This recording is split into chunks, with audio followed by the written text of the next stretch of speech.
वैसे तो मैं अपना Sri Lanka vlog series officially complete कर चुका हूँ यूट्यूब के ऊपर, but as suggested by some of you guys, एक एपिसोड कॉस्टिंग और आइटनरी के ऊपर भी होनी चाहिए। So here I M.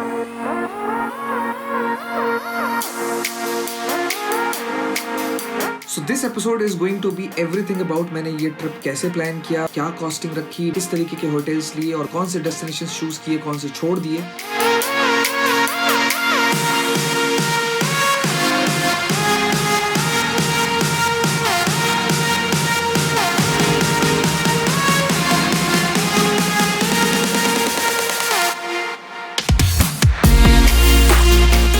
किसी भी डेस्टिनेशन की कॉस्टिंग मेजरली 5 चीजों पे डिपेंडेंट होती है। First visa, second flight, third is accommodation, fourth transportation, fifth is the food.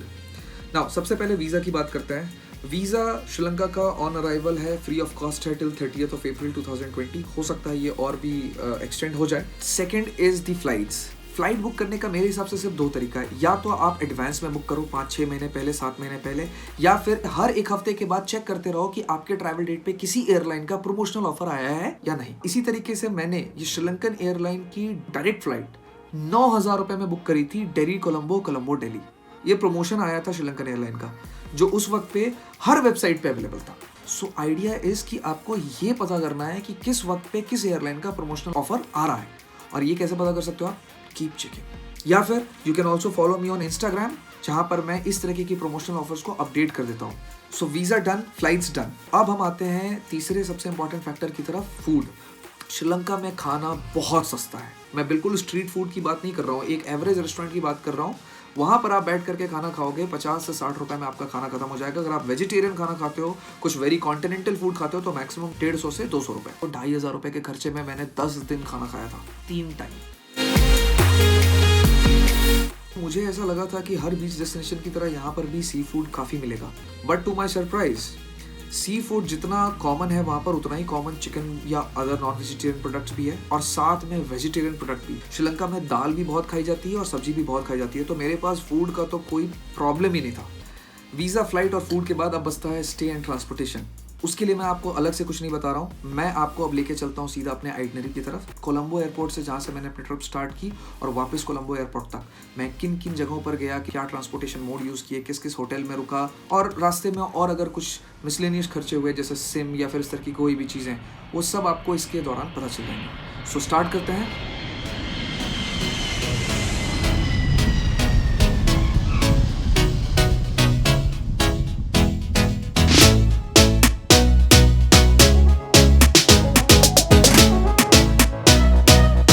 Start होता है कोलंबो इंटरनेशनल एयरपोर्ट से। Colombo international airport actually Colombo में नहीं, निगोम्बो में है। तो मेरी तरह अगर आप कोलंबो नहीं जाना चाहते हैं और निगोम्बो से सीधा दाम्बुला या किसी दूसरी तरफ जा रहे हैं, तो आपका स्टे जो है वो निगोम्बो में बुक होना चाहिए, बिकॉज कोलंबो अप्रॉक्सीमेटली 45 मिनट्स की दूरी पर है इंटरनेशनल एयरपोर्ट से।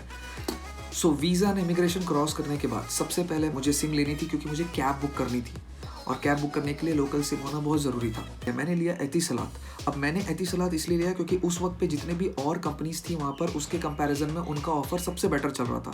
ज़रूरी नहीं है कि जब आप लैंड करें तो भी एतिसलात का ही ऑफर बेटर चल रहा हो, वहाँ पर और भी कंपनीज होंगी। जस्ट चेक योर सेल्फ कि किस प्रोवाइडर का सबसे बेटर ऑफर है, और वो आप ले सकते हैं। और अगर आप दिन के टाइम पर लैंड करते हैं तो आप बाहर जा करके भी ले सकते हैं, क्योंकि एयरपोर्ट पर जनरली सिम महंगे मिलते हैं। लेकिन मैं रात के 10-11 बजे लैंड किया था, मैंने बाहर जा करके खरीदने का ऑप्शन था नहीं मेरे पास, तो इसलिए मैंने वहीं से लिया। मैं आपको ये फीडबैक जरूर दे सकता हूँ कि एतिसलात का नेटवर्क थ्रू आउट मेरे ट्रिप में हर जगह बहुत ही अच्छा था। सिम का कॉस्ट था कुछ 1000 श्रीलंकन रुपीस, यानी इंडियन रुपीस में 400 रुपए। अब बारी थी कैब बुक करने की। जैसे हमारे यहाँ ओला और उबर है, वैसे श्रीलंका में पिकमी ऐप है, उसको पहले अपने फोन में डाउनलोड कर लिया था। सो सिम लेने के बाद मैंने उस ऐप को एक्टिवेट किया और कैब बुक कर ली मैंने। इसमें खर्चा आया था कुछ 100 रुपए का। मैंने अपना जो स्टे है वो निगोम्बो में ही बुक किया था। It was Bandra Nike airport transit guest house. 650 रुपए पर नाइट, 2 लोगों में, यानी 325 रुपए का एक आदमी को पड़ा था ये पर नाइट। अब मैं पहुंच गया रिजॉर्ट। खाना मैं फ्लाइट के अंदर ही खा चुका था, क्योंकि श्रीलंकन एयरलाइन में फुल फ्लेजेड मील मिलता है। अगले दिन सुबह सुबह मैंने पिकमी ऐप से वापस से कैब की, और उस कैब से मैं पहुंचा कोलंबो। कोलंबो में सिर्फ 1-1.5 घंटे के लिए बेसिकली पहुंचा था। मुझे सिर्फ शहर का एक ड्रोन शॉट लेना था, जो आप इस वक्त पे देख रहे हैं।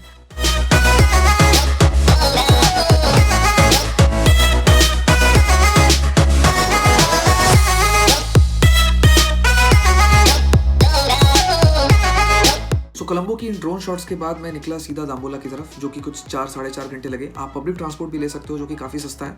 आपको व्लॉग सीरीज देखना पड़ेगा कि मैंने ये पब्लिक ट्रांसपोर्ट क्यों नहीं लिया और मैंने कैब क्यों बुक किया था। ये कैब कुछ पड़ी थी मुझे 2300 रुपीज़ की। और उसके बाद मैं पहुंचा दाम्बोला अपने होम स्टे रिजॉर्ट पे, जिसका नाम था गमेदा रिजॉर्ट। कुछ 550 रुपये पर नाइट का। रिजॉर्ट पे मैंने चेक इन किया और मैं वहाँ से सीधा निकल गया दाम्बोला लेक।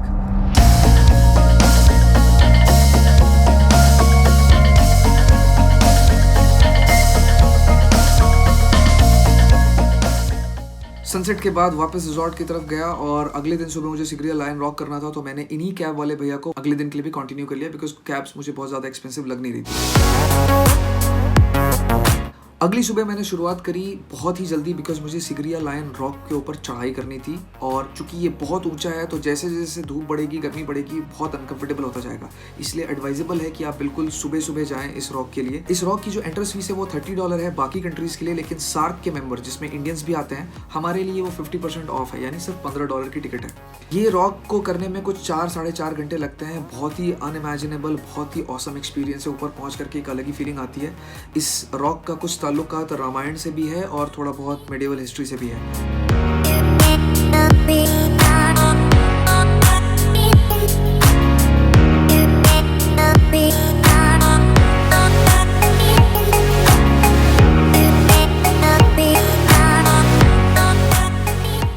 ज़्यादा जानकारी के लिए आप मेरा व्लॉग देख सकते हैं, एपिसोड नंबर 2। सो सिगरिया लायन रॉक खत्म करने के बाद हम सीधा निकल गए कैंडी की तरफ, क्योंकि कैंडी से मुझे वो आइकॉनिक ट्रेन करनी थी टिल एला। बट कैंडी पहुंचने के बाद मुझे पता चला कि फर्स्ट क्लास की रिजर्वेशन तो 30-31 दिन पहले ही खत्म हो जाती है और सेकंड और थर्ड क्लास की रिजर्वेशन नहीं होती, ये अनरिजर्व टिकट्स होती हैं। तो इसके अंदर टिकट तो मिल जाएगी, लेकिन सीट की कोई गारंटी नहीं है। अब कैंडी से एला की जर्नी कुछ 6-6.5 घंटे की है बाय ट्रेन, तो मुझे लगा कि शायद ये 6-6.5 घंटे अगर मुझे सीट नहीं मिली तो थोड़ा अनकंफर्टेबल हो सकता है। तो मैंने डिसाइड किया कि मैं नुआरा एलिया तक पहुंच जाता हूं बाय रोड, और फिर नुआरा एलिया से एला तक मैं ट्रेन ले लूंगा, जो कि सिर्फ 3.5-4 घंटे की जर्नी बचेगी। कैंडी से निकला मैं नुआरा एलिया के लिए एक मिनी बस के थ्रू, जिसकी कॉस्ट थी सिर्फ 30 रुपए।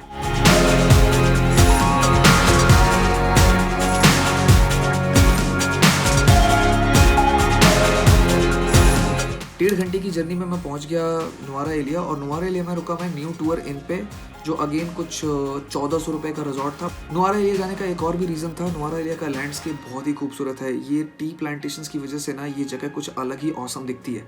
सो नुआरा एलिया में थोड़े बहुत मैंने ये टी प्लांटेशंस देखी, और अगली सुबह 9:30 बजे की ट्रेन मैंने ली नुआरा एलिया से एला के लिए, जो कि बहुत ही आइकॉनिक ट्रेन है यार। नुआरा एलिया का जो स्टेशन है उसका नाम है नानुएया, जो कि शहर से कुछ 20-25 मिनट की दूरी पर। तो आपको एक फिर टैक्सी करनी पड़ेगी, जो आपको मुश्किल से 100 रुपये कॉस्ट करेगी। मैं सुबह 8:30 बजे पहुंच गया स्टेशन पे। 32 रुपए की टिकट थी मेरी। 5 घंटे की जर्नी, और क्या मस्त जर्नी थी यार। स्टार्टिंग में तो सीट मुझे लगा कि शायद तकलीफ हो गई है मुझे मिलने में, लेकिन मुश्किल से आधे घंटे के बाद मुझे सीट्स मिल गई। इस जर्नी को आप देख सकते हो मेरे एपिसोड नंबर 3 में।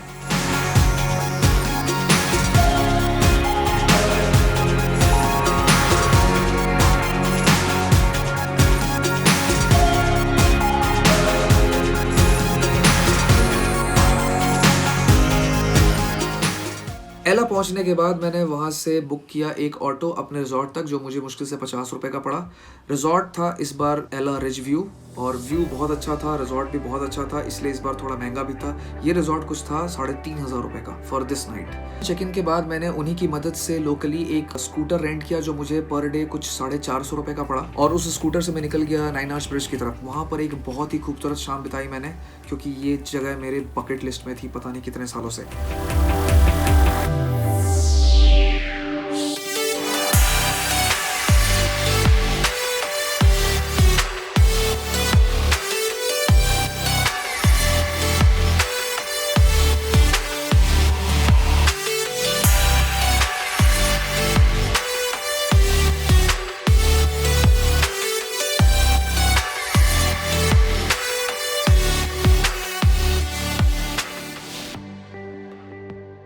और उसके बाद अगली सुबह मैंने जल्दी शुरुआत करी, बिल्कुल अर्ली मॉर्निंग में, बिकॉज मुझे जाना था little Adams peak.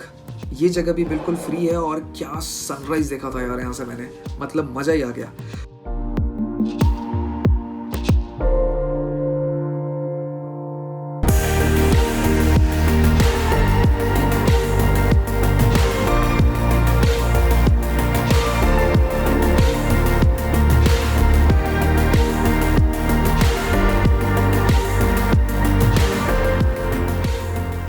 Little Adams peak पर इतनी खूबसूरत सनराइज को देखने के बाद मैं कुछ 9:30 बजे तक वापस रिजॉर्ट पहुंचा। वहां पर ब्रेकफास्ट किया जो कि ऑलरेडी रिजॉर्ट के प्राइस में इंक्लूडेड था, और फिर चेकआउट किया। फिर ऑटो से बस स्टैंड पहुंच गया। ऑटो की कीमत थी कुछ 50 रुपए। फिर वहां से मैंने बस ली उनावाटुना के लिए। ये डिस्टेंस था कुछ 5.5 घंटे का और कीमत थी सिर्फ 120 रुपए।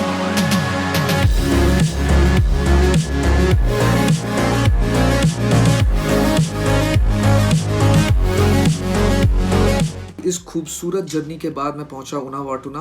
बस स्टैंड से मैंने ऑटो लिया और मैं पहुंचा अपने रिजॉर्ट। मेरे रिजॉर्ट का नाम था गेस्ट अवेंद्रा उनावाटुना और इसकी कीमत थी कुछ 1600 रुपए पर नाइट। रिजॉर्ट में चेक इन के बाद मैं शाम को बाहर निकला और लोकली एक स्कूटर रेंट किया, तो मुझे कुछ पड़ा 450 रुपए पर डे। अगले दिन की शुरुआत करी मैंने गॉल से। गॉल जो कि एक बहुत ही खूबसूरत शहर है श्रीलंका के कोस्टल रीजन पे, जो कि उनावाटुना से सिर्फ 15 मिनट की दूरी पर है। और यहाँ पर डच कॉलोनीज थी, तो उनका इफेक्ट आपको काफी देखने को मिलेगा।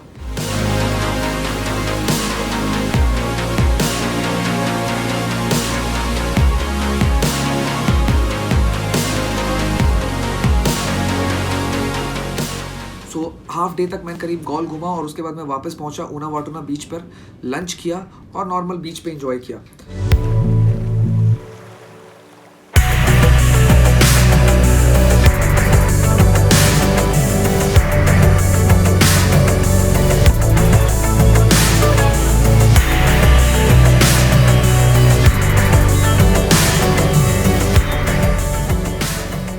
उनावाटुना पे शाम बिताने के बाद तीसरे दिन मैं निकला सुबह सुबह मिरीसा बीच के लिए। मिरीसा कुछ 28 किलोमीटर की दूरी पर है उनावाटुना से और कुछ 40 मिनट के सफर पे, और बहुत ही अमेजिंग खूबसूरत बीच है।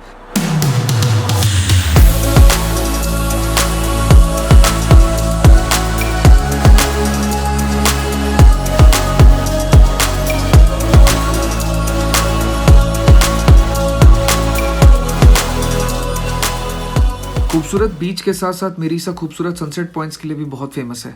और मिरीसा बीच से बिल्कुल 5 मिनट की दूरी पर एक बहुत ही फेमस सनसेट पॉइंट है जिसको कहते हैं कोकोनट ट्री हिल। और आधे दिन इस खूबसूरत बीच पे बिताने के बाद मैं निकल गया कोकोनट ट्री हिल।